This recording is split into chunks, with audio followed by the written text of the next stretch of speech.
Well, hello and good morning. It's Eddie G's Music World. Back from a bit of a break. Decided to make another video. We discuss music related things most of the time. Excuse me. Today is March 14th, 2024. Well, I'll get into it. Let's just go over the top 40 albums and discuss anything that sticks out in my mind. Um, let's see if I can go to Twitter and just tweet this out. And then from there, I will start discussing the songs. Almost done. Okay. Why don't we dig into the list, people?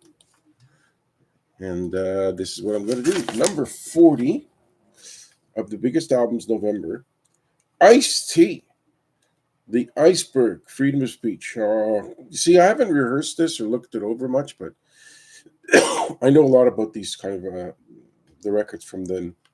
Well, he was a big time rapper, Ice-T, and then he got hired by Law and Order, and he's been there for 30 years probably, which is all about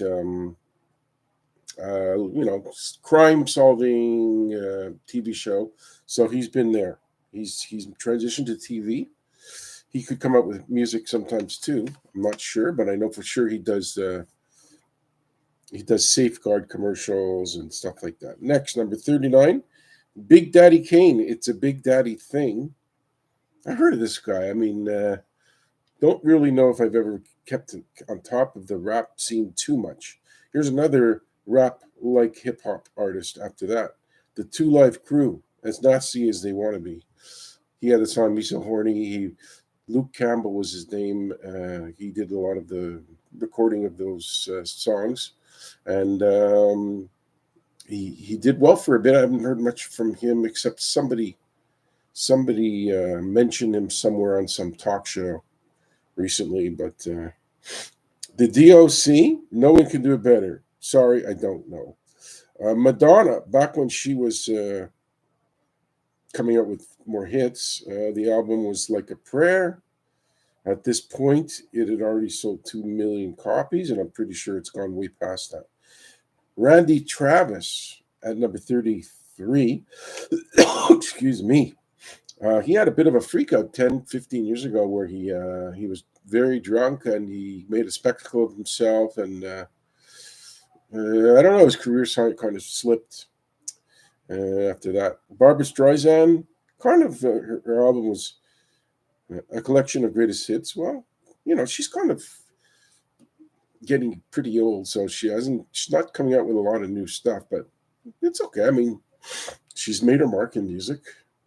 Why not have a good career? Next to her is another great female singer, Tina Turner, For an Affair.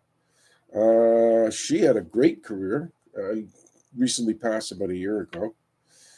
Health issues that were going on with her. After that, a guy I heard twice on the radio. I was listening to Sirius satellite radio, and in the space of an hour, they played two Bob Dylan songs. One was "I Want You," and the other one was "You Make." I can't remember the name of the song. Anyway, it doesn't matter. Next to that, Linda Ronstadt featuring Aaron Neville. They had some duets. So this must be Cry Like a Rainstorm, Howl Like the Wind.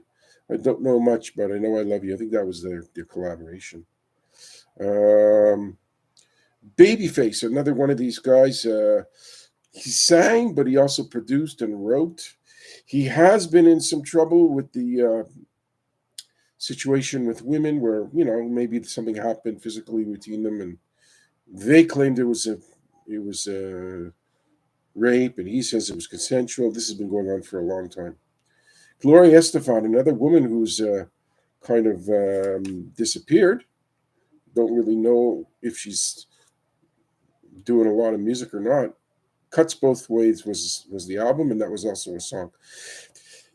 That's at number 26 of the week of November 4th, 1989 albums.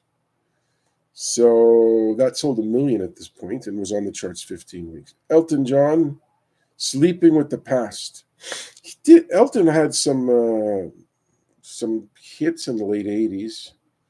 I'm not going to guess which one was on this album right now. I don't remember.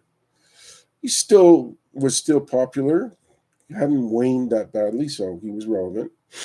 A little higher up, we go to number 24, Bobby Brown. 5 million copies of this album. Don't Be Cruel.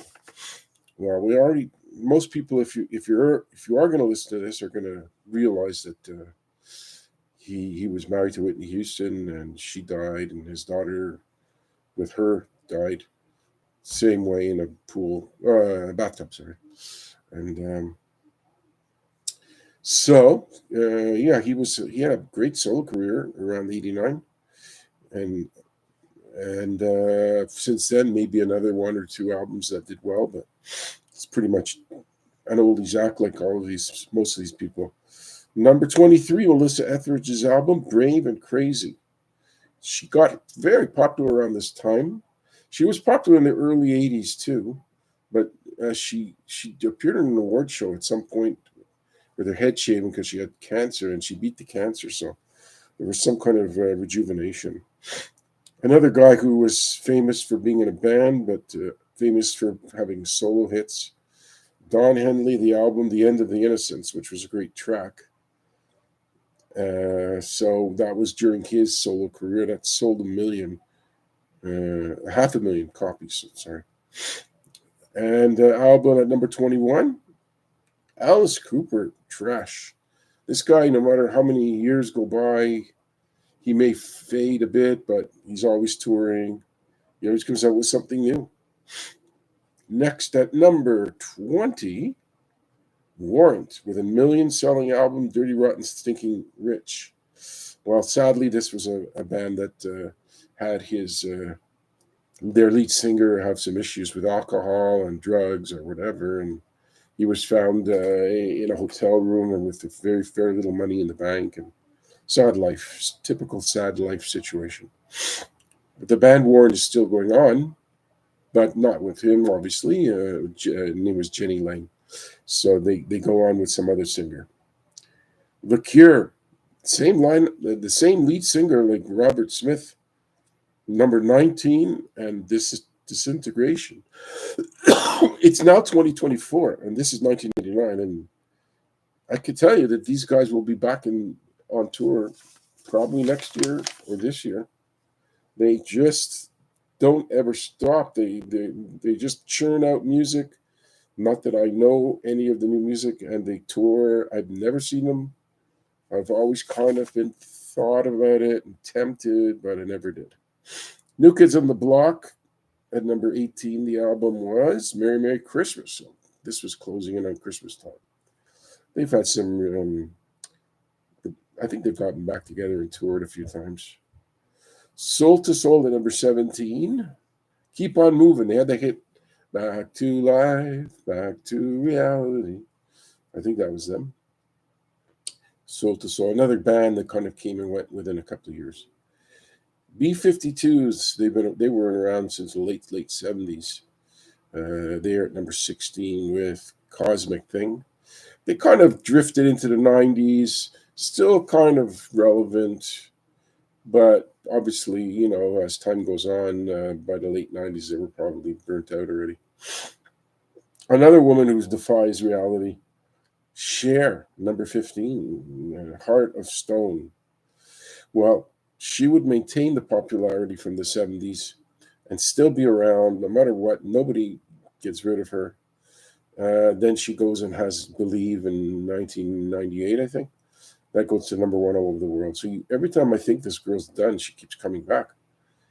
She did have something about, hey, DJ, play me some music or something, and it didn't really do great. But it made the charts, and in Europe, I think they were more into it. So she's still around. Another great band who, at this point, Fine Young Cannibals had sold 2 million copies of this album, The Raw and the Cooked. She Drives Me Crazy, plus a couple of more songs came off that album. And another one of these types, I really don't know. I think the lead singer died. I'm not sure, but there's definitely you don't hear anything from them. Young MC, Stone Cold Ryman at number 13. And you gotta say that this guy only had one notable hit, "Bust a Move," and you hear it in commercials. So I don't know if he does any more music or not, but because of that hit, he's always shows up. Not always, but once in a blue moon, you see him somewhere in some show or whatever. Richard Marx, another guy. I saw him live in 1993. This was number 12, and Repeat Offender, excuse me, was the name of the album. He got heckled, or somebody was yakking on their cell phone during one of his concerts, and he got really mad at them. He's always on Twitter, but the guy ignores fans. He just doesn't want to. He wants to say what he wants to say, but you don't see him interact with people. Maybe he does, but I think he's gotten a few arguments with other rock stars, but not with just everyday fans. There's a cat here. Muffin, are you interrupting my show? Is that fair? I'd like you to put him on camera, but it's up to her if she wants to wander on over. So we're getting close to the top album here. We're at number 11 right now. Skid Row, 2 million copies. Saw them live. Skid Row, that's like the debut album. They had 18 in Life and Youth Gone Wild. Very big for a while. They opened up for Bon Jovi.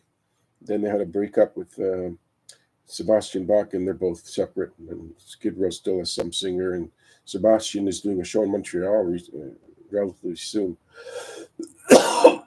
But the issue with that is I've seen him twice, so I don't think I'm running to hear him without the band sing some songs.